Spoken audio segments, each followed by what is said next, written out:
नारायणा के निदेशक और मल्टी ऑर्गन और लीवर ट्रांसप्लांटेशन के जाने माने चिकित्सक डॉक्टर संजय गोजा ने कहा, हाल ही में लीवर की बीमारियों में भारी वृद्धि हुई है। इसका मुख्य कारण हमारी जीवन शैली है। आदित्य सुपर स्पेशलिटी अस्पताल के सहयोग से होटल टी काउंटी में प्रेस कॉन्फ्रेंस आयोजित की गई। प्रमुख उद्यमी और चिकित्सक डॉक्टर निर्मल चाहेवाला ने प्रेस कॉन्फ्रेंस का उद्देश्य लीवर रोग के बारे में जागरूकता बढ़ाना बताया।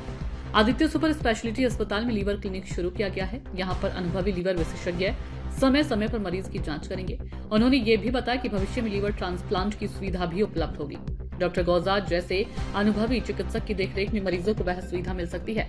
डॉक्टर संजय ने अब तक 2500 से अधिक लीवर ट्रांसप्लांट किए हैं। गौजा ने कहा कि आजकल अधिकतर लोग फैटी लीवर से पीड़ित हैं। इनमें हेपेटाइटिस बी, हेपेटाइटिस सी, ए और ई शामिल है। लेकिन बात तो यह है कि ऐसा नहीं है कि किसी को फैटी लीवर है और उसे प्रत्यारोपण की आवश्यकता है। एक अवस्था ऐसी होती है जब आपको लीवर प्रत्यारोपण करना नहीं पड़ता है। यदि रोगी अपनी जीवन शैली में बदलाव लाए, अपने खान पान में बदलाव लाए, तो लीवर रोग की प्रारंभिक अवस्था में ही वह इस रोग से छुटकारा पा सकता है। उन्होंने ये भी कहा कि मानव शरीर में लीवर का केवल 30% ही सामान्य उपयोग में आता है, शेष 70% अतिरिक्त है। डॉक्टर गौजा ने यह भी कहा कि लीवर प्रत्यारोपण कोई भी व्यक्ति कर सकता है और 3 महीने के भीतर दाता पूरी तरह से ठीक हो जाता है। हालांकि भारतीय कानून के अनुसार दान के लिए आयु सीमा 18 वर्ष से 55 वर्ष है। उन्हें आहार विशेषकर जंक फूड, बहुत अधिक तेल या मिठाई से बचने, अपनी आरामदायक जीवन शैली बदलने, नियमित रूप से टहलने और व्यायाम करने की भी सलाह दी। प्रेस कॉन्फ्रेंस में कोलकाता के नारायणा अस्पताल के डॉक्टर राहुल रॉय भी शामिल हुए। डिब्रूगढ़ से कैमरा पर्सन मुन्ना घटवाल के साथ अरुण कुमार जैन की रिपोर्ट। बेसिक रीजन जो स्पेकुलेट किया है, we are taking refined foods, high sugar food जो करते हैं, हाई शुगर रिफाइंड फूड, जो मीठा हम ज़्यादा खाते हैं। अब आप बोलोगे पहले भी तो हम मीठा खाते थे, इतना नहीं होता था, बट अगर आपको याद होगा, we will take lot of raw vegetables. एक इसमें सिंपल एक ये है कि सेइंग है, if your grandmother does not recognise the food then the food is unhealthy. कहने का अगर आपका दादी या नानी उस फूड को पहचान नहीं पा रही है तो वो फूड आपके लिए हेल्दी नहीं है।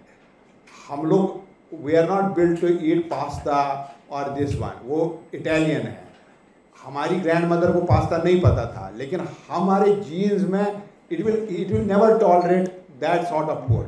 We use to take indigenous foods. एक थॉट प्रोसेस इसमें जो आपका बिल्कुल जेन्युइन है कि ये जो हमने अपने फूड को ऑल्टर किया है।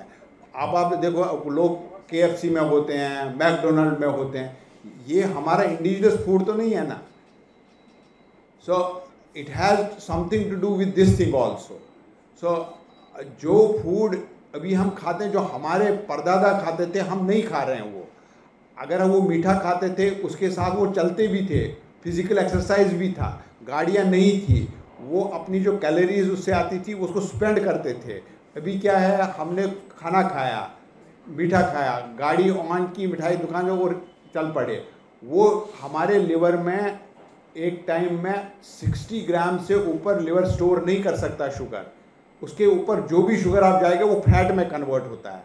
ये एक मिथ है कि फैट खाने से फैटी लिवर होता है, शुगर खाने से ज़्यादा फैट लिवर होता है, क्योंकि हमारा बॉडी में 60 ग्राम सिर्फ क्राइसिस के लिए बना है।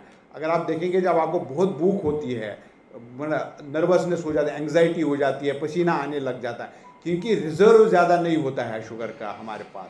तो जो हम बिंज ईटिंग करते हैं, बहुत सारा खाना खाते हैं, स्मॉल मील्स नहीं खाते हैं, फ्रीक्वेंट मील्स नहीं खाते हैं, इसके मल्टीपल रीजंस हैं। सीडेंट्री लाइफस्टाइल, खाना खा के सो गए। पहले ज़माने में जिम नहीं थे, बट पहले ज़माने में लोग 2-2 किलोमीटर जाते थे पैदल करके। पहले ज़माने में कम्युनिटी सेंटर्स होते थे। अगर आपको याद हो, गाँव में लोग जाते थे शाम को इकट्ठे बैठते, बैठक वहाँ जाने के लिए भी 1 किलोमीटर जाना पड़ता था। तो ये एक्टिविटी, जो फिजिकल एक्टिविटीज़ का डाउन हो गया है, this is one of the reason for rising fatty liver disease all over world, not here only, all over world.